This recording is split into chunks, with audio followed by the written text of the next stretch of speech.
Lahat po ng mga tao ay maraming mga pribilehiyong tinatanggap sa Panginoon at ang bawat pribilehiyo na mayan ay matapat tumbasan ng mga tungkulin. It is the balance in life that makes it beautiful. Sa pag-aaral po natin ngayon ng mensahe, pinamagatan nating 10 duties to life, among many others. Hindi lang naman 10 yan pero maganda na maunawa ang 10 ito. Ama namin sa langit, sapagkat kayo'y aming Diyos, sapagkat kayo'y aming tagapagtanggol, kayo aming pinupuri, dinadakila, pinasasalamatan, sinasamba. Napakasarap sumamba sa inyo, Panginoon. Napakasarap tumanggap ng pagpapalakas mula sa inyo. Pagpapalakas ng katawan, ng isip, ng aming loob, ng aming dibdib, ng aming espiritu. Punuin mo kami ng iyong kapangyarihan, Panginoon. Bigyan mo kami ng kaalaman na maunawaan kayo. At nawa, ang pagbubulay-bulay namin ng iyong mga salita, maging kapakinabangan sa amin at ikaluwalhati ng iyong pangalan sa aming buhay. Kayo, Ama, ang maging tagapagsalita. Gamitin yung lingkod nyo na tungtungan ng inyong paa, daluyan ng inyong mga pagpapala. Subalit nais amin kayo ang pakinggan. Speak to your people, O God. Walk in our midst. Be the speaker. Be the messenger. Lord, lift your name up and we ask you, bless us. Protect us from evil men, from evil spirits. Protect us from our foes. Protect us from people who would like to do us harm. And protect our loved ones from all evil. Protect us, Father. Let your truth reign in our hearts. Heal our infirmities. Strengthen our weaknesses. Paliwanagin niyo po, Panginoon, aming makadiliman. Pagalingin na aming makaramdaman. Ito ang aming dalangin. May pasalamat sa ngalan ng Panginoong Jesus. Amen.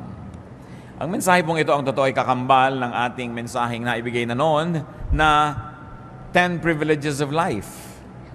At ano po ba yung mga pribilehiyo na yan na ating sinariwa noong nakaraan? Some basic privileges of life include breath, sight, touch, taste, smell. Kung tutuusin yung mga basic senses. Privilege also includes movement, especially the imagination that moves not only the body but also the spirits. Humor is privilege, love is privilege, rest, and very especially prayer. Bakit po natin binanggit yung 10 pribilehiyo na yan? Dahil lahat ng tao, irrespective of gender, race, or economic station in life, can have them. May mga ilan-ilan na may kulang-kulang, kung minsan hindi ka nakakaamoy, hindi ka nakakakita, pero hindi naman pwedeng wala lahat yung 10 na yun sa isang tao. At nakikita po natin ang pagpapala ng Diyos, maging doon sa mga kinukulang ang mga ganitong kakayahan, lalo ng senses, ay lalo namang nagiging matalas yung ibang nilang senses to compensate for what might be lacking in their lives. Now, these privileges are balanced by duties, and those duties are what we're going to discuss. 10 duties to life. Hindi ko po sinabing 10 duties of life, kundi ito ang mga 10 tungkulin natin sa buhay. Tayo ay nananagot sa buhay na gawin ito sa Kanya. Unang-una, protect it. Life must be protected from death. Life must be protected from threats.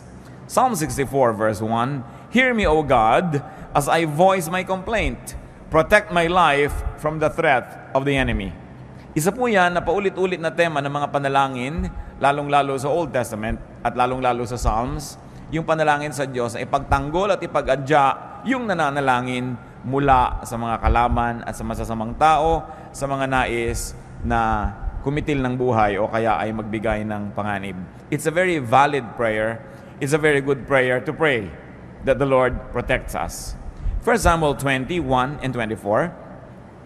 Then David fled and went to Jonathan and asked, What have I done? What is my crime?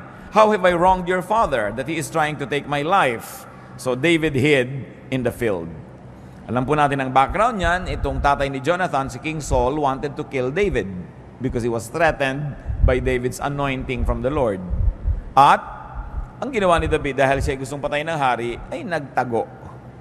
Hindi wise na harapin mo ang bala, wise na harapin mo ang apoy, harapin mo ang kamatayan, kung pwede mo naman itong iwasan. Do not needlessly put life in danger and at risk by commission or by omission. Meaning by doing something that endangers your life or by omitting doing something that can protect your life. Marami pong mga kumisan, mga sports hindi na necessary, sobrang threat sa buhay. Maraming mga libangan, maraming ginagawa ang tao, inilalagay ang buhay na parang taya sa isang sugal na pwedeng sa isang saglit lamang ay maglaho ang buhay na ito. Hindi ganyan ang ating dapat ginagawa sa buhay. We've got to protect it. At bakit po natin pinag-uusapan itong mga obvious naman na ito?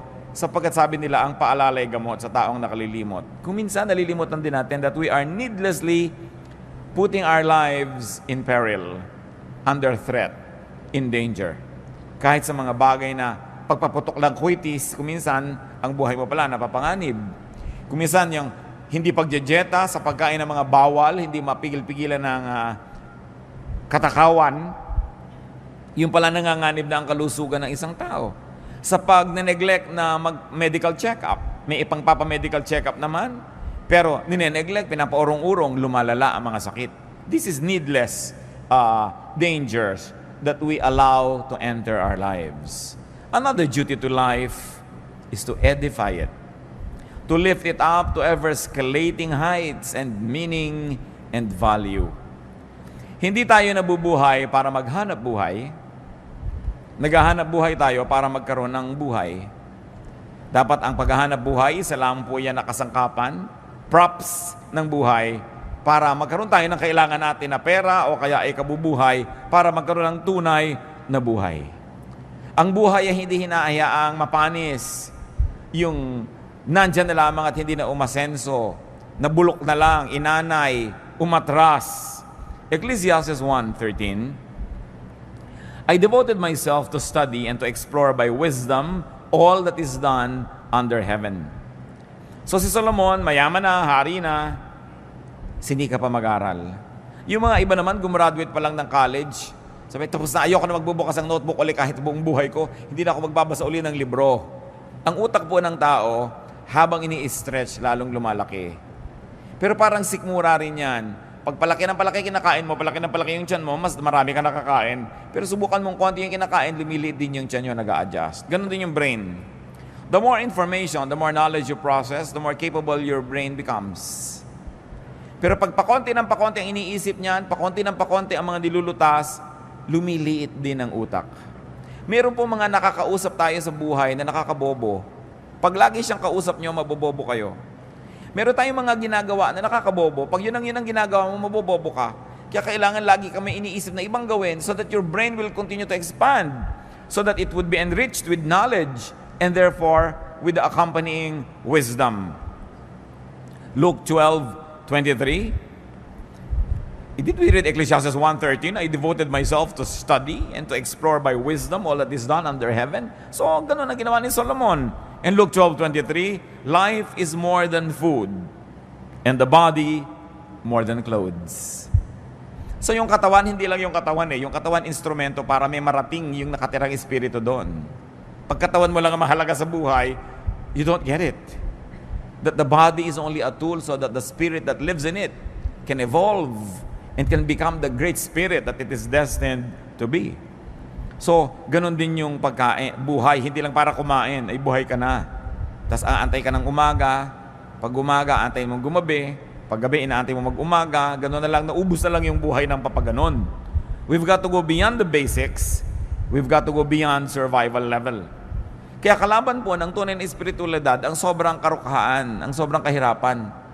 Kasi very, very poor people are not able to move on because they're just too busy surviving. May narinig kong kanta ni Madonna, sabi niya, I will not go to heaven, I will not be an angel because I'm too busy surviving. Sabi nung kanta niya. There is some truth in it because when people are just too busy trying to survive, they will not be able to evolve into the refined personalities that they should be. Kaya kahit edad, nilalampasan para magkaroon ka ng lalong credibility. At kung bata ka pa at may credibility ka na, kailangan ipakita mo yun at lagi mong patunayan. Si Paul, ang kanyang payo kay Timothy, sapagkat itong si Timothy isang batang-batang leader, 1 Timothy 4:12, don't let anyone look down on you because you are young, but set an example for the believers in speech, in life, in love, in faith, and in purity. So hindi excuse na bata pa ako o kabataan pa lang ako so pwede akong maging ganito lang. Sabi, kailangan malampasan mo agad yan, mag-graduate ka, kasi napakaiksi ng buhay, pero napakaraming dapat marating. Sa katunayan, even geographically speaking, napakaraming lugar na dapat mabisita, napakaraming pagkain dapat matikman, napakaraming librong dapat mabasa o masulat, napakaraming kaibigan na dapat maging kaibigan, makilala, makadaupang palad, maraming karanasang dapat maranasan, pero kung umikot na lang ng umikot ang iyong buhay sa the same karanasan every day to the point that you're bored, then you are cheating God who created life, and sadly, you are cheating yourself. Ang buhay dapat laging may bagong nararanasan, may bagong nalalaman, at may bagong mga applications na nalalaman at naia-apply sa buhay. Another duty to life, beautify it. Make life lovelier, nicer, more pleasing to the body, to the soul, to the spirit. Diyan nga magaling ang mga Filipino magpaganda ng isang bagay, ng isang lugar. Pag nakakita ka ng isang babae na yung buhok niya, hindi lang tinalian, yung tali niya, may mga paru-paro, may mga bola-bolang umiikot-ikot, nag-glow-glow in the dark. Filipina yun. No, yung sari-sari ang nakalagay sa ulo. Hindi lang tinalian para huwag maggalawan yung buhok. Decorative pa, beautiful. Si Solomon, na napakatalino, anong ginawa niya? Ecclesiastes 2:4-8. I built houses for myself and planted vineyards. I made gardens and parks and planted all kinds of fruit trees in them. I made reservoirs to water groves of flourishing trees. I bought male and female slaves and had other slaves who were born in my house. I also owned more herds and flocks than anyone in Jerusalem before me. I amassed silver and gold for myself and the treasure of kings and provinces. I acquired men and women singers and a harem as well, the delights of the heart of man. So niya, name it, I had it. Ginawa ko. At hindi maliit na bagay na siya tinawag na matalino. Ang lahat dapat makita ng mata, tiningnan niya. Ang lahat dapat matikman ng labi, natikman niya. Ang lahat dapat mahigaan ng likod, hinigaan niya. At hindi lang ba siya nabubuhay, meron pa siya mga singers. Ngayon, madali yan maglagay ka lang ng iPad, magpatugtog ka ng cassette dyan o video, may tugtog ka na. Pero noong araw, kailangan pa ng mga live orchestra, nilalagyan. Bakit po nilalagyan ng musika ang buhay? Kasi nagpapaganda yan.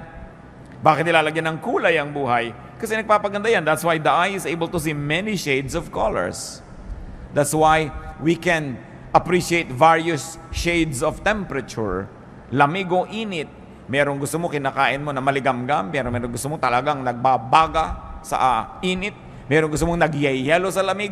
And all of that are experiences that human beings were designed by God to explore and to enjoy. So beautify your life. Yung bahay nyo, maliit man, pagandahin. Ang gulo-gulo, ang dami-daming kalat, ang lihim lang yan, marami ka lang kahon. Paglalagay mo lahat sa kahon. Diba? Hindi nakasaburay-ray dyan sa bahay mo lahat ang bagay-bagay. No? Hindi yung ang gulo-gulo. Hindi kailangan ka maging mayaman para maging maganda ang kapaligiran. Nakikita natin kung minsan kahit mga dukha ng mga tahanan, mga lata-lata, nilalagyan ng konting bulaklak, namumulaklak, gumaganda. Beautify your life. Decorate your life. And you know, one of the best decorations of a house are the good friends that visit it. Yung maganda yung nadadalaw ka, dumadalaw ka. Beauty means balance, symmetry, harmony. Mamamahay na rin lang kayo, linisan na, gandahan na. Magbibihis na rin lang kayo, gandahan nyo na. Kahit naman anong pagsabasamahin yung kulay, pwede. Pero ba't hindi nyo lagyan ng harmony? Pwede namang iplano yan kahit kukunti ang damit ng tao. Tingnan nyo yung kulay na bagay sa inyo at yun ay pagsusuot ninyo. Hindi yung kumisa na pagkakamalaki naglalakad na kortina. O sa lalaki ng checkered, akala ng mga tao, bintana kayo. Sa kailangan, tinitingnan mo, maganda ba to sa akin? Bagay ba to sa akin? Kailangan ay pinapaganda. Hindi lang kasi yun for you to feel good You also minister to others kasi nagagandahan sila sa nakikita nila. It is our ministry to beautify the environment and we are parts of that environment. Lalaki, babae, walang gender issue yung kagandahan. Kaya nga napakaganda po ng wikang Tagalog. Kasi sa atin yung ganda, pang lalaki at saka pang babae din yan. Sabi natin, magandang lalaki. Di ba? Ganun din tawag natin. Hindi natin hinahati sa gender yung beauty. Because sabi nga ni Mrs. Marcos, a man who does not love beauty is only half a man. Dahil siyempre, kailangan nag-appreciate ka niyan. Another duty to life is to love it. Are you in love with life? Nagigising ba kayo sa umaga sa sabi nyo, I love my life? Mahihiga ba kayong, I love this bed? Kakain ba kayo, I love this plate? O eto na naman, dito na naman ako kakain sa gasgas na plastic na ito. Eh, ba't hindi kayo magpunta ng magandang-gandang plato? O ang dami yung magagandang plato, inaanay doon sa estante, tinitira ng mga bubuyog at gagamba. No? Kailangan gamitin niyo yung mga magagandang bagay na yan. You should love life. Huwag yung gutay-gutay na ang inyong mga tuwalya, tapos ang gaganda nakatago. Ano nyo yun, di ba? Kailangan gamitin yun. Meron naman kahit tayo hindi mayaman, meron tayo niya magagandang tuwalya, mga pang-derby na mga bedsheet. Gamitin ninyo yan. Kasi pag pinagagamit nyo yan, nakita ng Lord na magagasgas na, makukulangan na, papalitan niya. Kaya kung minsan hindi pinapalitan, hindi naman ginagamit nakareserba. May reserba ka pa, gamitin mo. Subukan mo ang Diyos. Kasi alam nyo kung bakit. Ang Diyos mahilig sa maganda. God is God of beauty. Titingnan mo ang nililikha niya, mga bato, ang mga dahon, ang mga halaman, pati mga hayop. Ang gaganda. Kaya napakalaking kasalanan na pangit. No? Ngayon, yung pangit, hindi ibig sabihin natin ganito ilong mo, ganyan ang buhok mo, pangit ka. No, there's no such thing. Because all human beings were made by God. So, ano man buhok mo, tuwid o kinky, lumalakad man yung suklay pag inilagay mo, ayaw lumakad. Pag may pumasok na insekto sa loob, di makawala. Maganda ka pa rin dahil Diyos pa rin ang gumawa ng kulot na buhok. Ang point lang, maganda ba yung gupit mo? Bagay ba naman yung ginagawa mong ayos sa iyong sarili? Hindi pinag-uusapan yung height. Anong ginagawa mo sa katawan mo? Pinapabango mo ba yan? Pinapakinis mo? Love life. Kaya alam niyo po, kitang-kita niyo pag ang isang may bahay ay ganado. Pati ang niluluto niya, iba. May mga konti pang dekorasyon. Hindi ba sa inihagis na yung 3 tuyo doon sa, para naka-cross-cross na tuyo doon sa ibabaw ng mesa, wala ba ka-arte-arte? Pero pagka ganado ang tao sa buhay, pati kamatis, sinihiwa niya na maganda, naka-arting ganon. Nakakita niyo naman nakakain kayo kumisa nung tinanggal niyo yung takip, nakakaantok ang itsura ng ulam. Then, paano ulam ito? Wala namang ka-arte-arte sa buhay. So, love it. Romance life. Romance life. Napakahalaga na ang buhay natin pinapaganda. Do not hate life. Do not dislike and demean life. Do not be rude to life. Alam niyo po ba na yung buhay ay may buhay? Kaya nga buhay siya eh. So kung tayo ay magaspang sa kanya, rude tayo, dinaramdam niya yon. Kung yung buhay ay ating pinababayaan, hindi pinapansin, dinaramdam niya yon. Kung hindi natin inaalagaan at pinapaganda, pinagdaramdam ng buhay. At kung yung buhay mo ang nagdaramdam, ano mangyayari sa buhay mo? Kaya kailangan we romance life. Ecclesiastes 6:3. A man may have 100 children and live many years, yet no matter how long he lives, if he cannot enjoy his prosperity and does not receive proper burial, I say that a stillborn child is better off than he. So nakita niyo po ang mga particulars itong si Solomon hanggang libing. Sabi, kailangan maganda ang libing. Yan ang last statement ng buhay mo. No? Kailangan pinaplano mo rin yan. Dahil gusto mong igalang, maging yung katawan mo na iniwan sa bandong ibabaw. No? Kailangan na inaayos ang buhay, binibigyan mo ng dignity. Kung paano ka uupo, paano mo ginugupit ang iyong buhok, paano mo inilalagay ang bag mo. May mga bag na parang nagtutong na sa lahat ng dumig, kung saan lang inilalapag, walang galang sa bag. No? May mga gamit na gas kasi hindi ginagalang, hindi nililinis. When you love life, life will love you back. May buhay ang lahat ng bagay. At kahit masabi mo mga bato, mga bakal-bakal na walang sariling buhay, Diyos ang may bigay noon at Diyos ay nagdaramdam. Kung mga binibigyan niya, pinapabayaan lang. Kayo ba? Kung may ibinibigay ka sa mahal niyo sa buhay, tapos hindi inaalagaan, hinahagis-hagis lang dyan, di ba naghihinanakit kayo? Eh ang Diyos na nagbibigay sa atin ng lahat ng tinatangkilik natin. Meron kayo isang leather bag, nakikinis-kinis nyo ba? Napupunas-punasan nyo man lang ba yun? Di ba? Yung bahay ba naman natin, inaayos-ayos natin. Napakahalaga. Psalm 90 verse 12. Teach us to number our days aright, that we may gain a heart of wisdom. Anong hinihiling dito sa panalangin? Turuan niyo po ako, Panginoon, na bigyan ng katuturan ang bawat araw ng buhay ko. Love life by not wasting time. Love life by getting the most out of time. At dyan po tayo lahat pantay-pantay, mga kapatid.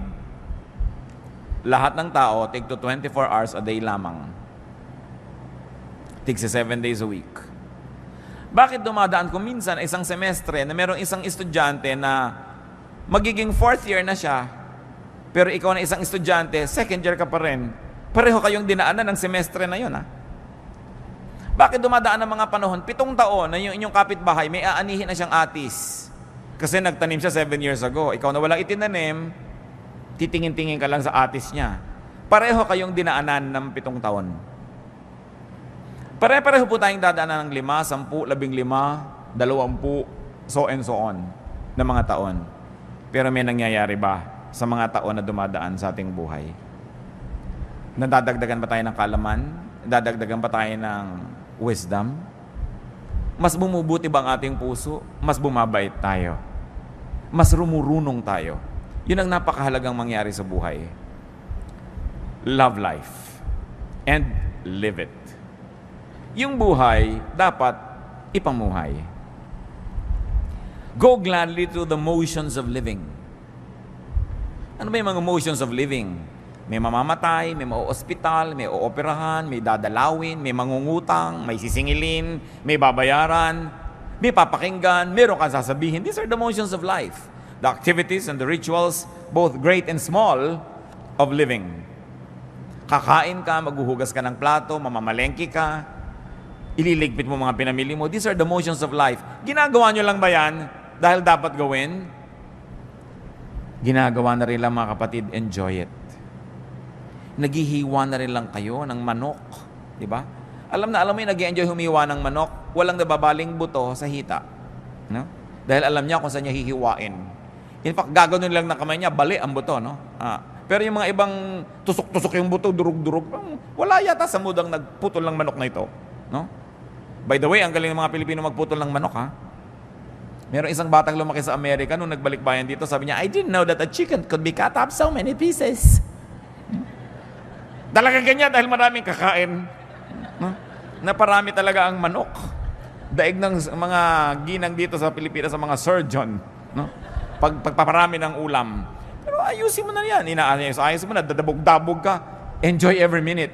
Because if you work for 1 hour or 2 hours, may nililinis ka, hinuhugasan mo yung mga balat ng talaba, o kung ano man yun, at nagdadabog ka, nainis ka, kapatid, ikaw nalugi nun dahil may dumaan na isang oras na hindi mo na-enjoy at hindi na babalik ang oras na yun kahit kailan. Kaya lagi kong sinasabi sa mga bagulang ng mga bata, enjoyin nyo na mga anak nyo. Yung para kayong puno na laging sinasampa ng anak nyo, pagdating ng araw, ni ayaw niyang makita kayo kasama sa mall. No? So habang laging nakasama, isama ng isama, laging pabuhat ng pabuhat, buhatin. Hindi laging ganyan yan. Dumadaan ang panahon. Mabuti na yung walang pinagsisisihan. Ecclesiastes 9, 7-10, Go eat your food with gladness and drink your wine with a joyful heart. For it is now that God favors what you do. Always be clothed in white and always anoint your head with oil. Enjoy life with your wife whom you love, all the days of this meaningless life that God has given you under the sun, all your meaningless days. For this is your lot in life and in your toilsome labor under the sun. Whatever your hand finds to do, do it with all your might. For in the grave where you are going, there is neither working nor planning, nor knowledge, nor wisdom. Sabi niya, gawin mo na lahat. Gawin mo with feelings. Mag-aayos ka ng bulaklak, sinaksak mo na lang bigla doon sa baso yung mga bulaklak. Gandahan mo. Diba? Magtitiklop ka ng kumot, hindi pantay-pantay yung mga sulok. Gandahan mo. Isasalansan mo ang mga tuwalya sa cabinet. Gandahan mo. Sabi gano'n, para lahat ng ginagawa mo, meron kang satisfaction. Tuwang-tuwa ka. Nag-enjoy ka sa buhay. Do not just exist. Live. Have a life. Have excitement. Have passion and feelings. Yung kakain kayo ng sopas ang lamig-lamig, mas gano'n na ba kahirap initan yan? Lagi na lang, hoy, huwag ka na magdagdag ng hugas yung plato. Dito tayo kakain sa tansan. Ano ba naman, napakahirap namang kumain sa tansan. Tapos ang chopstick mo, toothpick. Para madali ang paghuhugas. Mano bang humaba-haba ng konti ang paghuhugas nyo? Nag-enjoy naman kayo sa maganda nyong hain. Lagyan ng kulay ang buhay. Yung mga ganong tao, pag nananaginip sila, alam nyo, black and white ang panaginip. Dahil walang buhay eh. Go gladly through the stages of life. Nagiging bata tayo, nagiging kabataan, nagiging young adult, nagiging mga senior, lahat yan maganda. Kung tayo tumatanda na, don't hang on needlessly to youth because there is enjoyment that is unique. No? to those who are advanced in years. 1 Corinthians 13:11, when I was a child, I talked like a child. I thought like a child. I reasoned like a child. When I became a man, I put childish ways behind me. So may panahon ng lahat. May panahon. Hindi ikinakaila yung edad. Lalo mga Kristiyano, magunos dili kayong birthday. Ilan taon na po kayo? Hindi masabi pag above 50. Dapat very, very gladly you say. Dahil maraming tao hindi nakakaedad dahil namamatay na. So bawat edad na nadadagdag sa isang buhay ng tao, pinagdiriwang yan, ipinagmamalaki, no? Ipinagpapasalamat, hindi inililihim. Bakit nakakahiyang umidad? This is foolishness. We should be grateful. Every added year is grace from the Lord. Job 14:1-2, man born of woman is of few days and full of trouble. He springs up like a flower and withers away. Like a fleeting shadow, he does not endure. Nakita nyo ang pagpapakita ni Job kasi noong mga panahon na yun, problema siya eh. Niya, buhay, mahirap yan, maiksi, sasandali. And it's true. Bakit ngayon sasayangin ang sasandaling buhay? So be a child, be a youth, be an adult, all in its right time. And another duty to life, which is very much related to what we're saying, is enjoy it. Hindi komo ang isang tao ay makadiyos, ayaw niya mag-enjoy.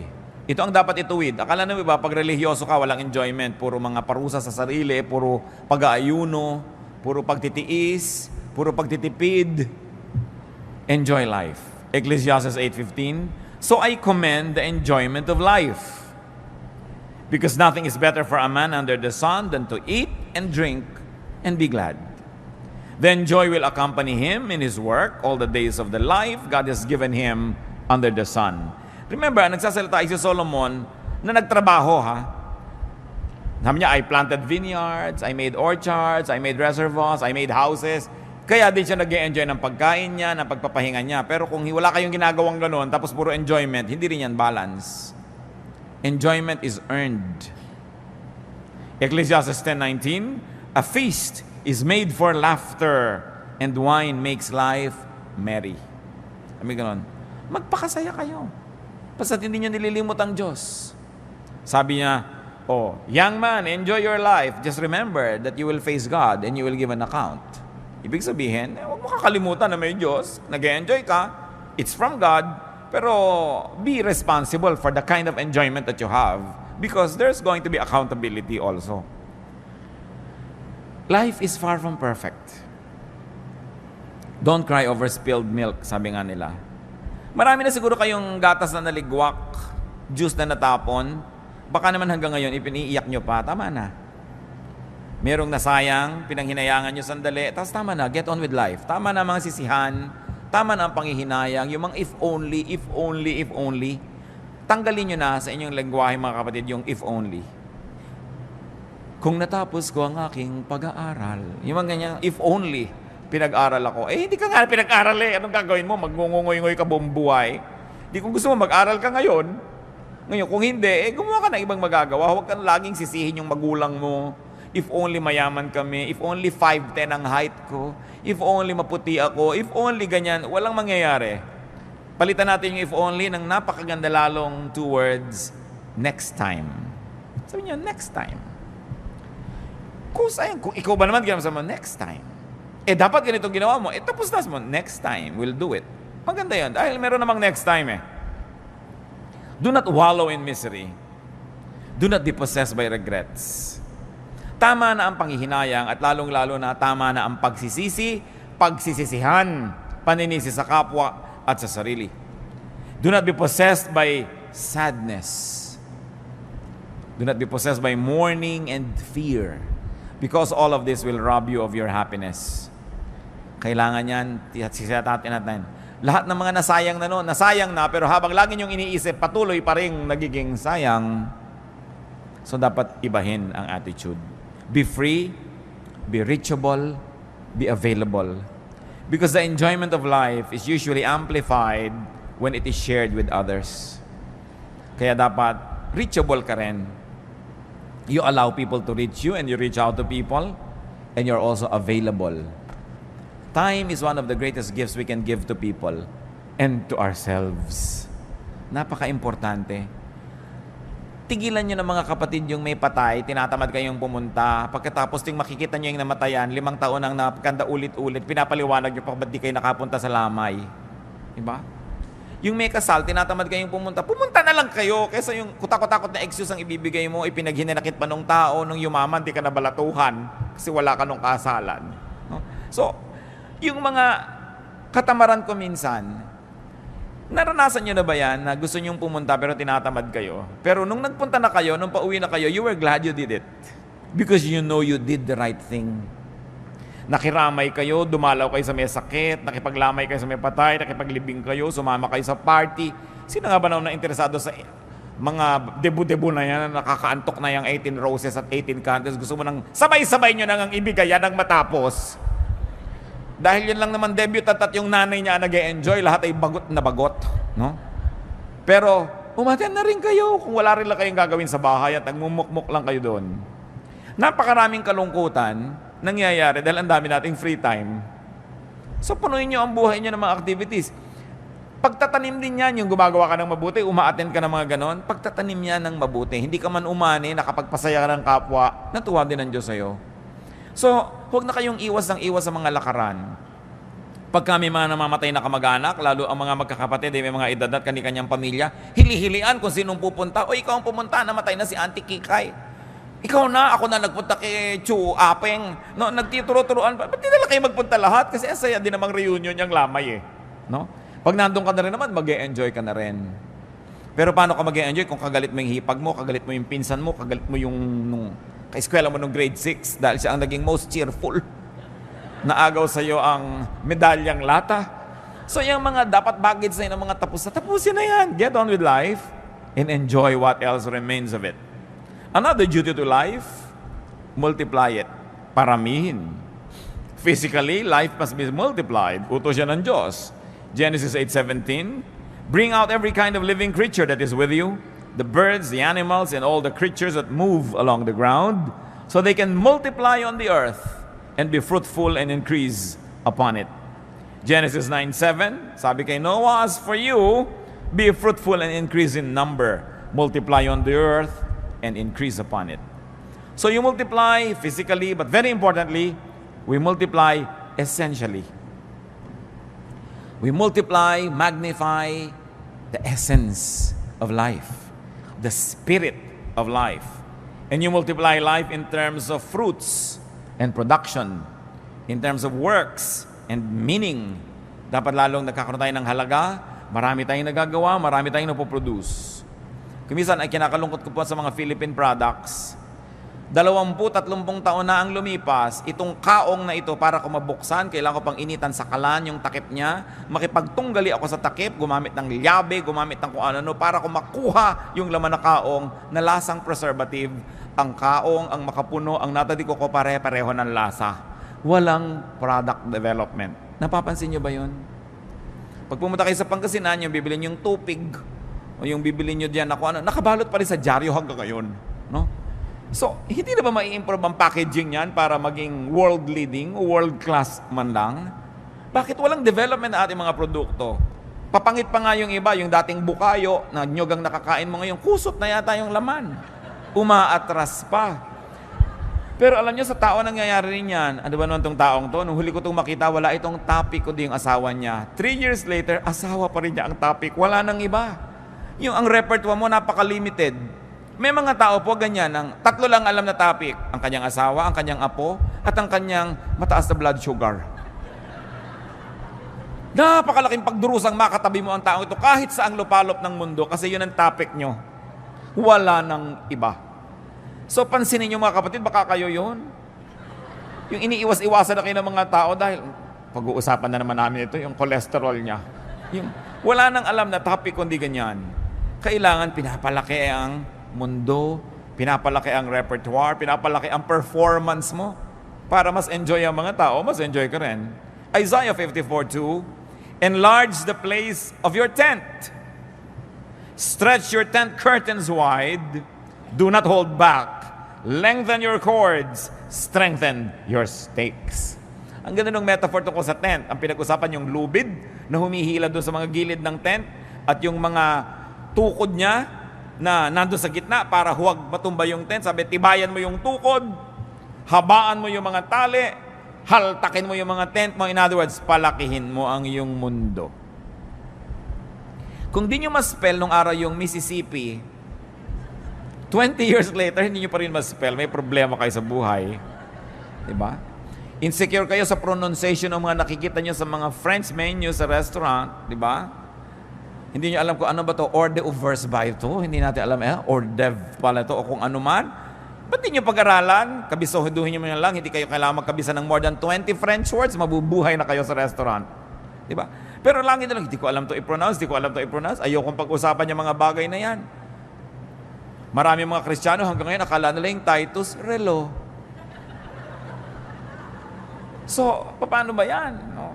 Akala nila si Sodom and Gomorrah are lovers. As in Romeo and Juliet. Parang 20 years ago, excusable yan, sister. Pero kung hanggang ngayon, ganun pa rin yung utak mo, napakalaki ng pandarayang ginawa mo sa buhay. Kasi hindi ka umasenso. No? Do more. Plant more. Stretch yourself. Kasi kaya. Nakakita ba kayo ng mga gymnast? No? Minsan tuwan-tuwa ka na, may dala kang platito, hindi nahulog. Pero nakita nyo ba yung may mga 5 platito pinapaikot na ganyan, tapos meron pang mga laman na chandelier yung platito? Tapos nakasakay pa siya sa bisikleta, iisa ang gulong, habang namimisikleta siya sa alambre. Nagagawa ng tao, ba't di mo magawa? Ibig sabihin, nagagawa yan. Pag nagagawa yan ng iba, nagagawa ng lahat. Kaya lang, nag-train siya, nagbuhos siya ng panahon. Kaya huwag na tayo patuloy na magkubli doon sa mga hindi natin magawa. Gawin nyo. Pag-aralan nyo.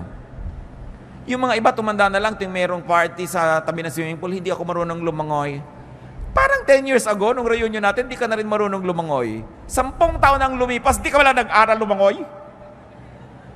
At magkikita pa tayo kung sakaling bubuhayin ka pa ng Diyos ng 10 more years, hindi ka pa rin marunong lumangoy, lulunurin na kita niyan. Wala kang asenso sa buhay. No? Kailangan ma-asenso ang tao. Yung hindi natin mapagtugma-tugmang subject and predicate. No? May S ba o wala yung verb? Absent ka kasi na tinuro yun. Ano? So, pag-aralan, nasa libro naman eh. Yung hindi kasi ako marunong magluto ng dinugan, hindi ako kasi marunong magluto ng potsero, 3 years ng excuse yan, hanggang hindi pa rin marunong magluto.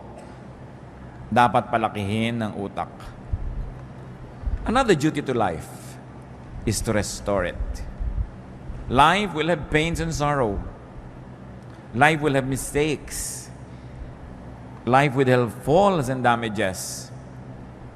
Ang dapat ginagawa ng tao is to keep restoring life. Laging may sira, dapat laging nire-repair. Yan, nakita niyo yung bubong ng bahay, hindi naman nauubusan ang tulo niya na. Pag natapos na yung tulo doon, dito naman, o doon naman, dyan naman. Pero gawa ka ng gawa kasi nagkakaroon ng mga bagong tulo eh. Linis ka ng linis kasi nagkakaroon ng bagong dumi. Sulsi ka ng sulsi, nagkakaroon ng mga bagong pilas ang damit. Ngayon, ganoon din ang ating emosyon. Ganoon din ang ating espiritu. Nagkakaroon ng mga bagong kabiguan. Nagkakaroon ng mga bagong kasalanan. Nagkakaroon ng mga bagong kakulangan. So, anong gagawin mo? Keep restoring, keep restoring, keep restoring. Because life is really like that. Psalm 103 verse 14, God knows how we are formed. He remembers that we are dust. Diyos man, naaalala niya, alabok nga pala ang tao. So, hindi ka na rin laging pinaghahanapan. Pinagpapasensyahan ka, pinapatawad. Ganon din dapat ang ating policy sa ating sarili at sa ating kapwa. Kung nagkakasala, ihingi ng tawad sa Diyos. At kalimutan na, tama na. 1 John 1:19, if we confess our sins, He is faithful and just and will forgive us our sins and purify us from all unrighteousness. Mga mag-asawa lalo na, sigurado magkakaroon ng pagkukulang asawa nyo sa inyo. Ang nagtatagal lang, yung nagpapatawaran. Nagpatawad kayo. Kung nagkamali ang asawa nyo, talaga namang makapilas-pilas ng pusong pagkakamali. No?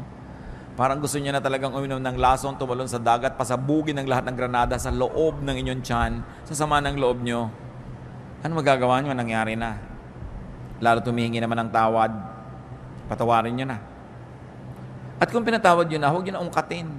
Tapos na. Tama na. Get on with life. Yung minsan kayong nasaktan, tama na. Pero yung inuungkat nyo yan, yung hinuhukan nyo yung bangkay ng nakaraan, masasaktan kayo muli. Gusto nyo yun? Lagi nasasaktan? Let's forgive. Because we also need forgiveness from God. Pick up the pieces. Stand up. Rise whenever you fall. Nasunog ng asawa nyo, bahay nyo. Sorry. Tumira muna kayo sa bahay ng posporo.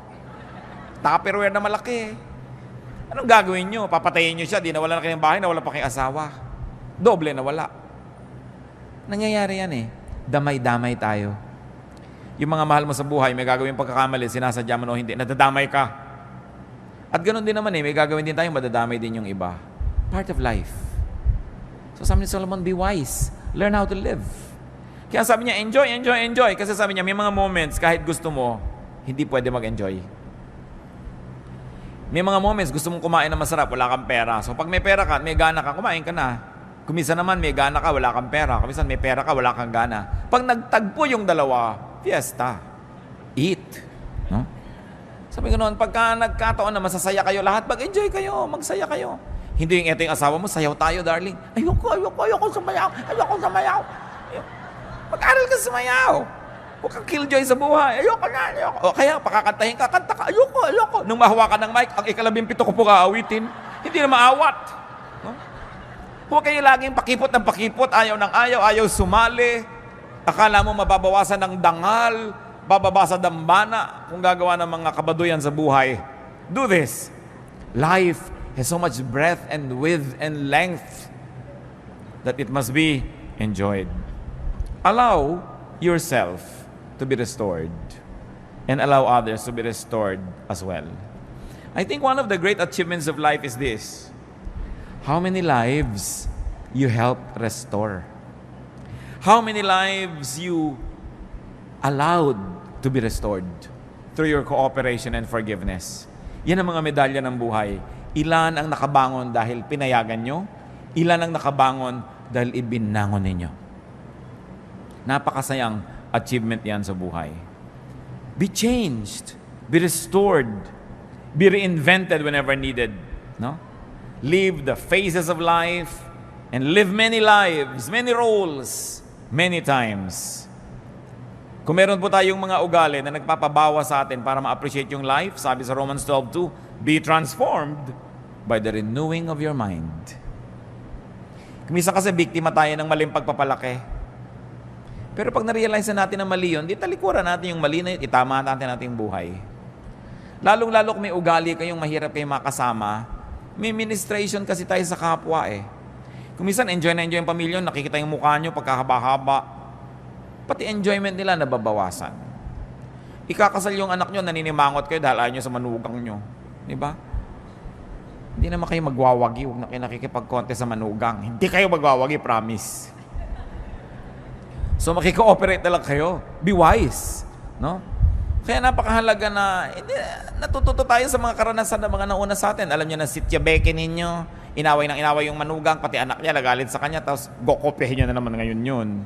Yung mga manugang naman, alam nyo na nahihirapan yung asawa nyo dahil ayaw nyo maging submissive sa nanay niya. Marami na kayo nakitang ganun, kukopyahin nyo na naman, nagiging impyerno yung buhay nyo. Hindi naman tayo kinakapos sa mga halimbawa sa paligid natin. Bakit kinokopya pa natin yun? Yung mga magulang na saksakan ng dadamot sa anak, saksakan ng mga susungit, nakita na natin ang masasamang effect. Tapos kayo na naman, inuulit nyo na naman yun, sungit-sungit nyo na naman. We should learn from many lives that are lived around us so we can save on the tears and the agony. Be transformed by the renewing of your mind. Mga kapatid, kung honest po tayo mismo ang nakakaalam ng mga pangit nating ugali. Lahat ng tao may masagawang ugali. Ang totoo nga, isa yan sa mga katotohanan ng buhay na maraming tao talaga masama ang ugali kesa sa mabuti ang ugali. Diba? Ngayon, ang tingnan natin, masama ba yung ugali ko? Ano ba yung masama sa ugali ko? Paano ko ito ayusin? Huwag natin laging tingnan yung ugali ng iba. Sabi nga, tapat ko, linis ko. Diba? Ugali ko, bago ko. Hindi ako Chinese ako. So, ang point is, tapat ko, linis ko. Di ba dapat yan? Ang dali-daling maisip yun. Nakikita natin, ang dami-dami mga Chinese Filipinos umaasenso sa buhay kasi masisipag. No? Tapos ang gusto naman ng iba ngayon, hold upin at kidnapin dahil umasenso. Ang sisipag kasi. Tapos ikaw tatamad-tamad, tapos gusto mo umasenso ka. Learn from many people. Kung may hinahangaan ako sa mga Filipino-Chinese, sipag talaga. Most. Hindi naman lahat, pero kadalasan talaga magaling. Masipag, matyaga. Kaya may nararating sa buhay. Hindi pag may konting pera, party, may konting pera, gastos. Kailangan maraming tayong production. What else do we do with life? Share it. Share life. Share livelihood. Share food and good things. Share blessings. Hebrews 13:16, and do not forget to do good and to share with others. For with such sacrifices, God is pleased. Damihan mong tanim mo para marami kang maipamigay na bunga. Galingan mong hanap buhay mo para marami kang maitulong sa mga nangangailangan ng tulong, hindi lang para sa sarili. 1 Timothy 6:18-19, command them to do good, to be rich in good deeds, and to be generous and willing to share. In this way, they will lay up treasure for themselves as a firm foundation for the coming age. So they will take hold of the life that is truly life. Share. At ika-10, gawin kaya natin 20. Pero 10 na lang muna. What do you do with life? Sanctify it. Make it holy. Dedicate it to God. Dedicate your life to a high calling, to a noble purpose.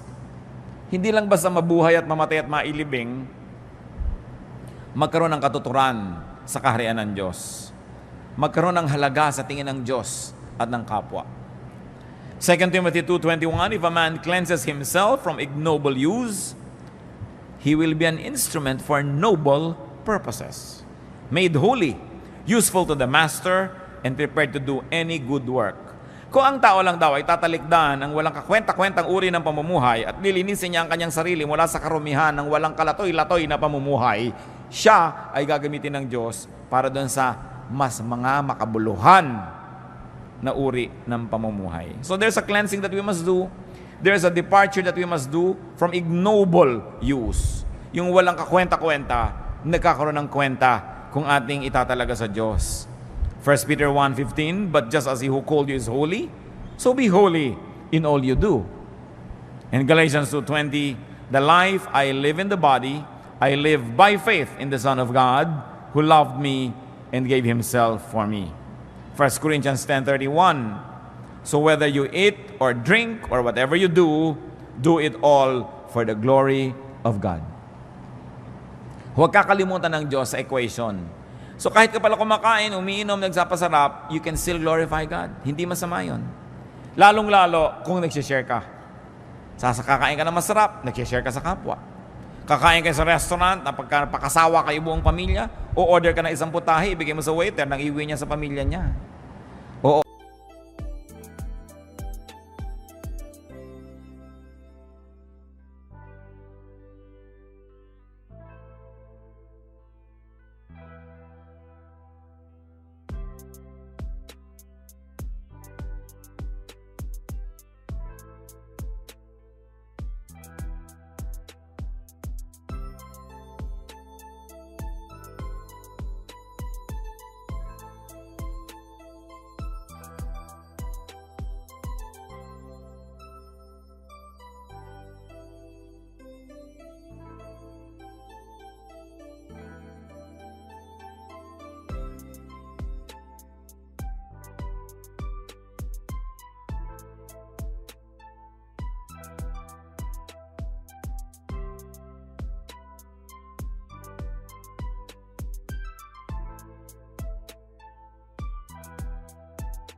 can sense it approaching, following you like rivers.